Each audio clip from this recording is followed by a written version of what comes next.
Good afternoon, Packers fans. Aaron Nagler here with your Packers Daily Chat, coming to you live on the Cheesehead TV social channels. It is Friday, and the Packers are a couple days away from taking on the Los Angeles Rams out at SoFi Stadium in the state of California, where they have not beat the Rams since 1966. And yes, there was that little sojourn to St. Louis where the Packers may have beat the Rams a few times, but in the pantheon of the great 100-year plus history of the Green Bay Packers, they have not defeated the Los Angeles Rams since 1966 out in the state of California, which kind of dovetails with some of the concerns maybe that I think probably more on the outside of the building than within, but Matt LaFleur's teams heading west hasn't been the greatest. It certainly hasn't looked up to snuff at times when this team has had to travel westward. So hopefully they knock that rust off early,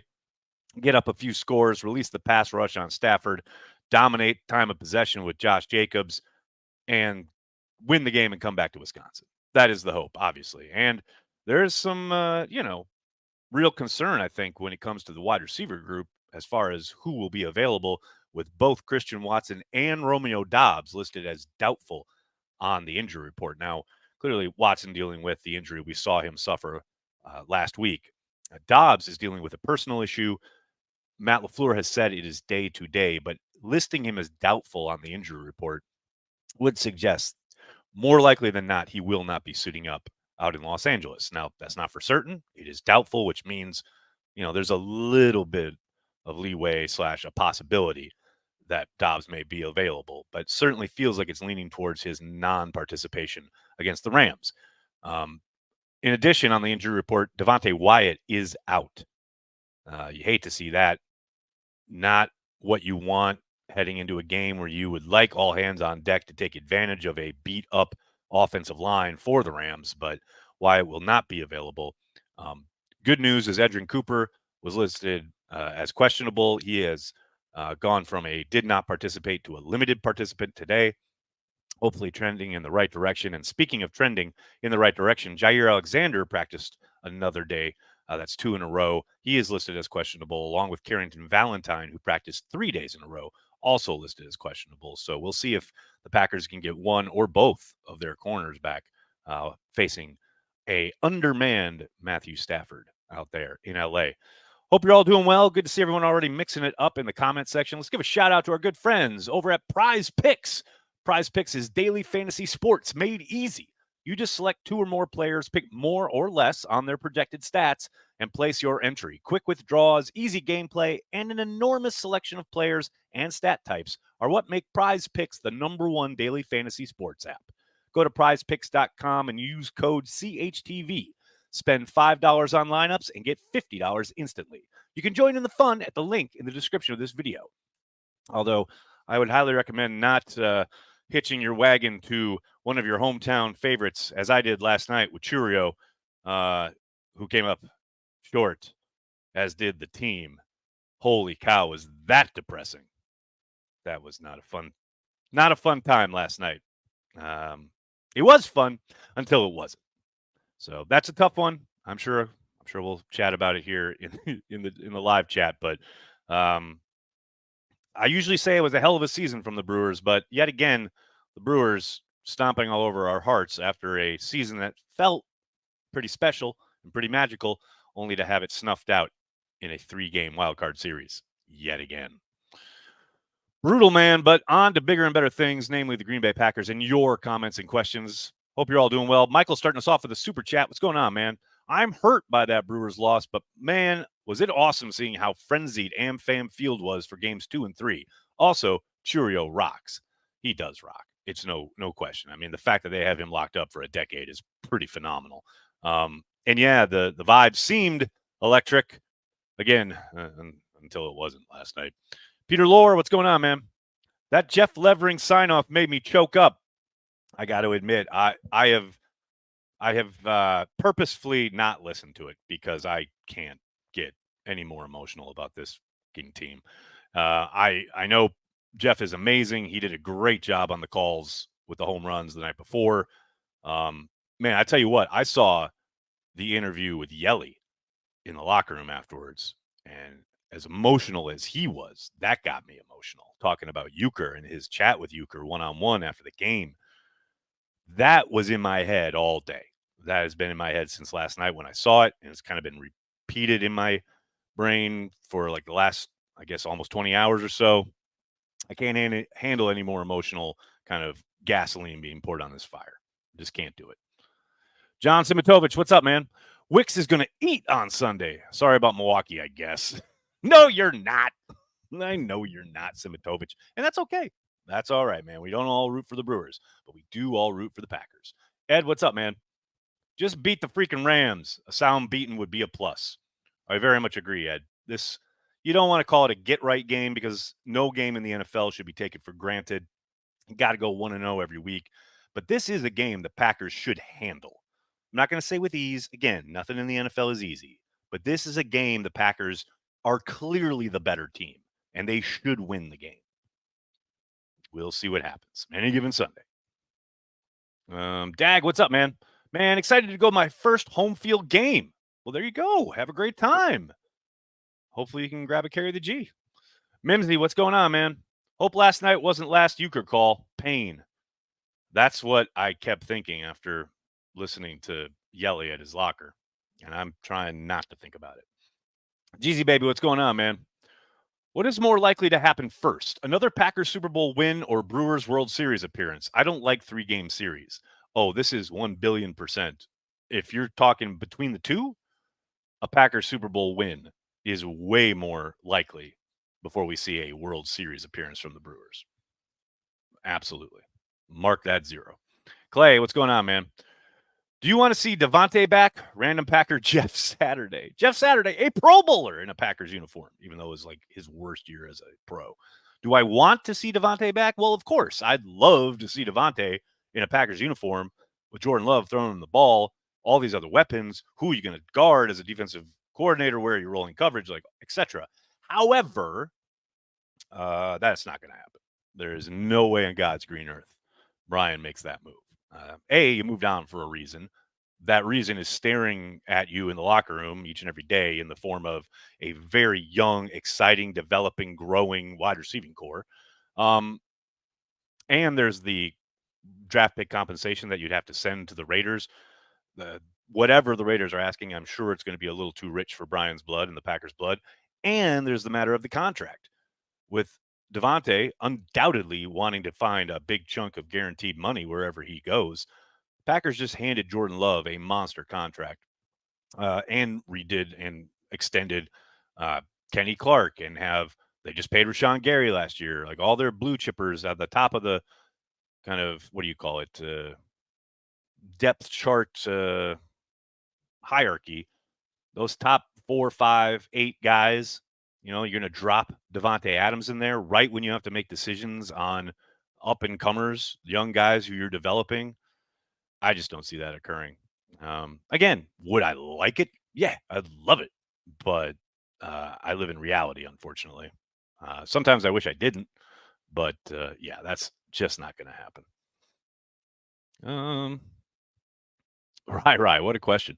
What would Elliott Wolf's Packers have looked like? That's a good question. I think, not dissimilar to what they look like now. I would be very interested to see how Elliott would have handled a transition from Aaron Rodgers to whatever is next. Clearly, Brian took the swing at Jordan Love. I don't know if Elliott would have gone about things the same way. I tend to think he probably a little bit more than Brian would have been more likely to kind of continue to try and load up with Aaron Rodgers, but we'll never know. I'm fascinated to see how his tenure in New England goes. Obviously they have a rough start out of the gate here, but I think most people expected that. But yeah, it's going to be an eternal mystery. Joe, what's up, man?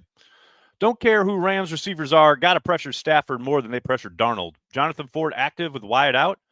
Man, I think they'd love that, but I doubt it after, 3 practices, missing a month's time, coming off IR. He is IR designated to return. They have 21 days to activate him. There's a possibility. Obviously, they know way more than we do as far as medical information and where he might be recovery-wise. I suspect probably another week away, but crazier things have happened. And like you say, you need hopefully some extra beef there in the middle of the line. I suspect more than Jonathan Ford coming back, the possibility of Colby Wooden being active for the first time all year, that's probably more likely. That's probably what we'll see tomorrow. Don Vito, what's going on, man? Why is Brandon McManus not in Green Bay already? Probably because of the off-field stuff, which I understand. He was, quote, cleared by the NFL, but that doesn't mean there aren't legal proceedings waiting to take place. I suspect that's why. That's just guesswork on my part, but it's an educated guess. Dag, what's up? Now you know how it feels to be a Dodgers fan. Oh, do I? Oh, the poor widow Dodgers with their $10 billion salaries. Oh, stop. Just stop. You have no idea. That is laughable.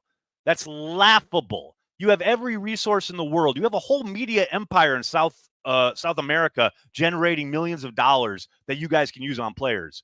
Meanwhile, we got Mark in like Milwaukee going, I don't know. We can maybe afford one dude, maybe. Come on. Don't ever compare the Dodgers to the Brewers, please. Just because you guys have all the resources in the world and still can't get over the hump. That's like a Bears fan talking about to a Packers fan going like, well, now you know our pain. Like, no, they're completely different situations, completely different teams. It's not even a level playing field. The Dodgers are in another world compared to the Brewers. And that's the problem with Major League Baseball. And we all know it. But, I understand there's pain. I understand you've been hurt by the Dodgers losing. But, man, it ain't even close to the same. We're fighting two battles. You got one. Man, you can tell it's a sore subject a little bit of a sore subject there. Simitovich, what's up? Carry the G is being bootlegged to Indy for me. Let's fucking go. There you go. There you go. You know what you can expect? A creamy and cold cream ale to make you just love life. In fact, I think I remember that somewhere along the way, someone wrote a song about that. Well, we carry the G wherever we may be, so creamy and cold, and from the land of the green and gold.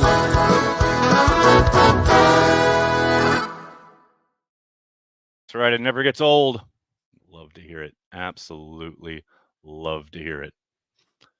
Brett GP. LOL, the LA Avengers. Yeah, exactly. Oh, did we lose last year? Oh, let's go buy every player we can. Give me a break. Oh, my goodness. I feel that, Nags. Yeah, I feel that too. Mike M says, need me some divine intervention to drop me $1,000 to go to the Packers game. Oh, no. Well, have you checked Ticket King?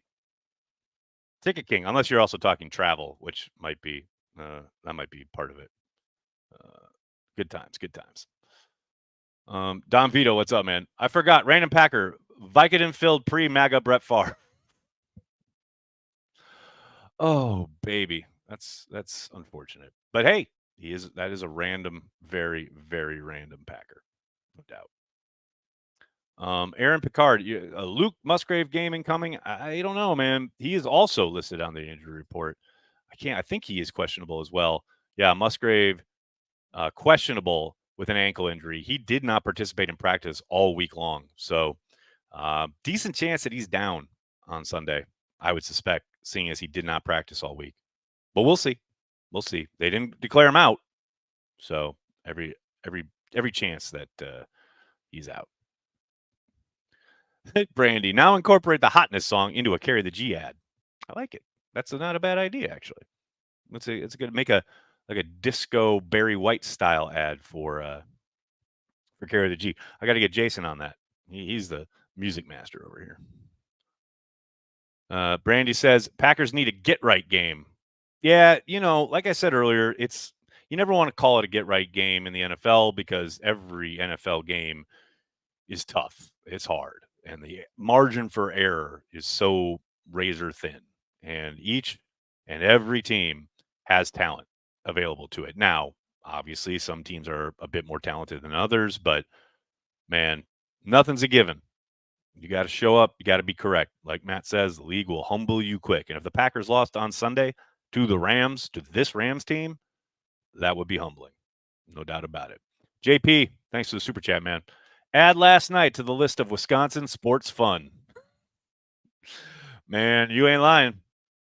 You ain't lying. I had a really cynical moment this morning where I saw, the Bucks are rumbling to life, and we got Giannis have an interview and all this stuff, and people are like, "Oh, it's back to basketball, right?" And I'm like, "Great, can't wait to watch the Bucks go on a run and lose in the playoffs."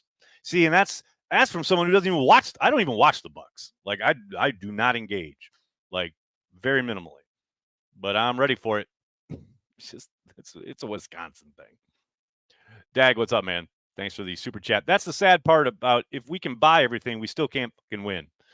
Hey, man, that's on y'all. That's a different world, like I said. Callum, any word on the kicker? He's still with us. Narv Puppy, still in the house. Now, there's a big old article in the Green Bay Press Gazette talking about how he's fixed a mechanical issue with his plant foot. It took a month and missing every single I'll miss at least in every single game for this to be addressed. Okay. We'll see what magic gets worked at SoFi on Sunday. See, this is what happens. Like, my girlfriend said it. Like, the Brewers lose, and I just get in a pissy mood. I'm sorry, guys. It's ugly. I'll reset, and I'll be ready for Sunday in a much better mood, I promise. Ryan, what's going on, man? Thanks for the super chat. Do you think Green Bay will part ways with Watson after the season went all 3 wildcard games? Oh, you went to all 3 wildcard games. Ryan, I hope you had a great time. With Watson after the season? No. He's under contract for another year. Why would they get rid of cheap labor, especially cheap, athletic, really huge upside labor? I think, if anything, they'll talk about a possible extension. What else we got? Seems they've kicked the kicker can down several more weeks. Dale, you're not lying. And good evening from New York City. I hope you're well. Go back and look at the film, and you'll be good for Sunday. Yeah, let's hope so. We'll see. And hey, man, thanks for checking out the stream on Twitch. Appreciate you. I think Jacobs can have a good game against the Rams. Prolific? I agree. And I do think if you had to meld game plans, we'll see some of the stuff we saw against the Colts would be my suspicion as far as the run game goes, and a lot of the bells and whistles, motions, things like that, different types of runs, some counter, power, what have you, married with some of the downfield stuff that we saw Love kind of heat up with in the second half of Sunday's game. So I do think Jacobs can be a focal point of the offense. It should be against the Rams. They have been terrible stopping the run, and being down a couple receivers makes a lot of sense to lean into your running game. And I don't think it'll just be Jacobs. It'll probably be Wilson as well. But yeah, Josh Jacobs should see the ball early and often this one, I would suspect. Brianna, thanks for the super chat. Appreciate you. Minnesota Twins fan here. Can relate to the penny pinching level of resources. Go Pack. You know what I'm talking about. You know what I'm saying. MLB is just like there's a level, and then there's a couple other levels, and then there's like a morass of you have no money. And it's like you can do what you can, but that's all you can do, and it ain't near what all these other teams can do. It's not great. Not great. Colin, I'm officially Randy Quaid in Major League 2 until the Brewers prove me wrong. Man, I got to tell you, this one hurt probably worse than all the others since 2018, and it has, like I said, it's put me in a foul mood. But I will bounce back. I promise. Frank, excellent question. If we win the coin toss versus the Rams, do we take the ball out of the gate? Probably not. If there was ever a game to do it, it was the Vikings game, and they didn't. So I suspect Matt will continue to defer, but we'll see. I know Matt did address it early this week where he talked about, there are going to be times where I think it's the right thing to do to get on the front foot with our offense, etc. But more often than not, he does want to try and double up and get that score before half and then score again coming out of the half. And I understand the thinking behind it, but I do wish they would have tried to take the ball in that game against the Vikings. And I would love nothing more than to take the ball against the Rams. I doubt they do, though. But we'll see. Nagler's never right. We'll find out. Warbanger says, I've been pleasantly surprised with Wilson. I tell you what, he is running extremely well and holding up very well in pass pro, which has obviously been a bit of the issue with him not being able to get on the field early in his Green Bay career. But yeah, he has run extremely well, shown some adeptness in the passing game as well. And again, protection has been on point. So he has certainly emerged as a very, very good kind of complement to Josh Jacobs. Now, that said, Josh Jacobs needs to see the ball a hell of a lot more. Does Love feel like he needs to chuck it up for Jesus more than he needs to when behind when a drive will work? Brandy, I don't know. That's really hard. I mean, that's a kind of a, you're in a guy's head there, and I'm not quite sure I can speak for his headspace, but I get what you're saying. Like, it does feel like he, much like Matt sometimes, gets caught thinking, oh, I got to get this all back now, right away, And you understand, like, you've seen him make some incredible throws and plays with that kind of mindset, but you've also seen him put the ball in jeopardy, right? And that's the thing. Remember when Rodgers was holding on to the ball for so long and we'd all get so upset and we'd just throw it. Well, Love is kind of showing us what happens when you just throw it. One of Rodgers' true gifts was his ability to make sure he didn't put the ball in jeopardy. And when he did throw it up and possibly put it in jeopardy, it was always a calculated risk more than just chuck it up, except for maybe one or two playoff moments. But other than that, yeah, that's a big difference. Rick Harris, hero ball is bad. Well said. Well said. Rick also asks, who likes Belichick's 2 shows and other appearances? I sure do. I really like him on Inside the NFL. The stuff he's doing with those guys is a lot of fun. And most of the stuff I've seen has only been kind of because it shows up on my Twitter feed, but I really like him as a media member. He needs to be back coaching, though. Like, we need him on an NFL sideline. And who knows? Maybe that happens sometime this offseason. Maybe even happens sometimes this year if somebody gets fired early. We'll find out as the NFL turns. Peter Lohr, thanks again, man. Do you think coaching against your brother is stressful? I don't think so in this way. I mean, in the way that Matt and his brother have squared off, it's never been, directly opposed to each other. Now, they're both NFL. They're both offensive coaches, so you're never going to be going against the either squad, right? And the only way I would think it would be truly stressful would be if you were head coaches, like if Jim and John Harbaugh coached against each other. That's got to be stressful. That I can only imagine. But the head coach versus an assistant coach who's on the same side of the ball. I mean, I get you want to beat your brother, no doubt about that, but I can't imagine that adds too much stress, knowing like you're not directly opposing each other on game day. I don't know. That's just me. Maybe it's different for Matt. I'm not sure.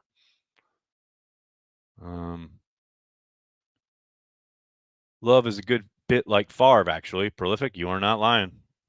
We talked about it a lot last season. He is a bit of a melding between Rodgers and Favre, but he definitely leans more Favre than he does Rodgers. No doubt about it. Zach Tom can ask for the bag. How long until that happens? Probably this offseason, I would suspect. I think that's the first year he's eligible to get a contract extension. So I think you'll see that happen without a question. He is going to be a highly paid NFL player, but also I suspect they view him as a core member of this team, somebody you do not let get out the door. But we'll see. We'll see. All right, everybody. I got to get going. I cannot thank you enough for hanging out, talking Packers each and every day, Monday through Friday, right here on the Cheesehead TV social channels. Please do me a monster favor. Hit like on the video, subscribe to the channel, and then tell your friends and tell your family. Cheesehead TV, we are devoted to Green Bay Packers fans worldwide. Thanks a lot, everybody. Have a great weekend. I'll see you on Watch Party on Sunday. Go Pack, go.